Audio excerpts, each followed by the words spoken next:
လူတစ်ယောက်ကိုမြင်ချင်းမှာပဲကိုယ်ကဘာရပ်တန့်သွားလို့ခံစားချင်တယ်你家也把它偷了。မင်းတို့နာမည်တွေမကောက်စကားပြောမှစိတ်ကြီးတော့ထက်ချင်ကောင်း အဲ့ဖုံးဆိုတဲ့တရားမကောင်းတာကျန်တဲ့ယောက်ျားကြီးကတော့မကောင်းတာလို့ပြောနင်တက်တည်ကြအောင်သိရ ဟုတ်အိမ်မက်ထဲထီတောင်လိုက်ပြီးဒုက္ခပေးနေတော့မယ်ရှောင်းလို့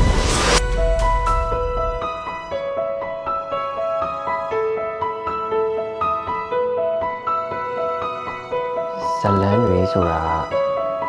တကယ်ဖြစ်ပျက်တွေခံစားချက်တွေကနေလာတာလေ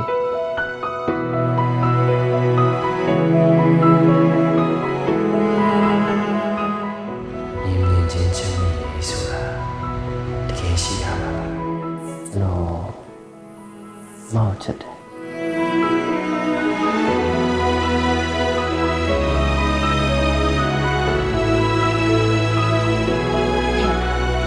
အဲ့ဒါဆိုမနေ့ကတကားကလည်းပိတ်မိလာလည်းပြက်ဖုန်းကလည်းကုန်ဆိုတော့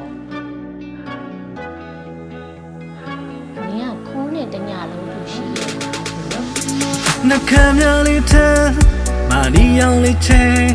မြဝုန်းလေးလဲလာတဲ့အချီတလေးနဲ့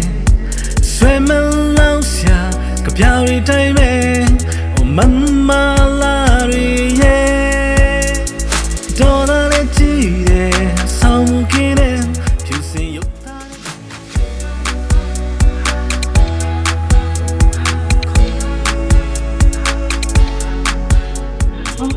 ရတယ်မောင်လေးအမားတို့ကဇွန်ရေးမဟုတ်ဘူး ဟုတ်တယ်ဗျအခုတော့မဟုတ်သေးဘူးနောက်တော့ခေါ်ရအောင်ပါ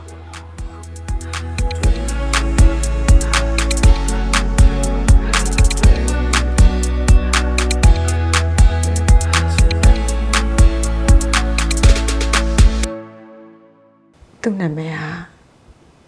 ခွန်လို့ခေါ်ပါ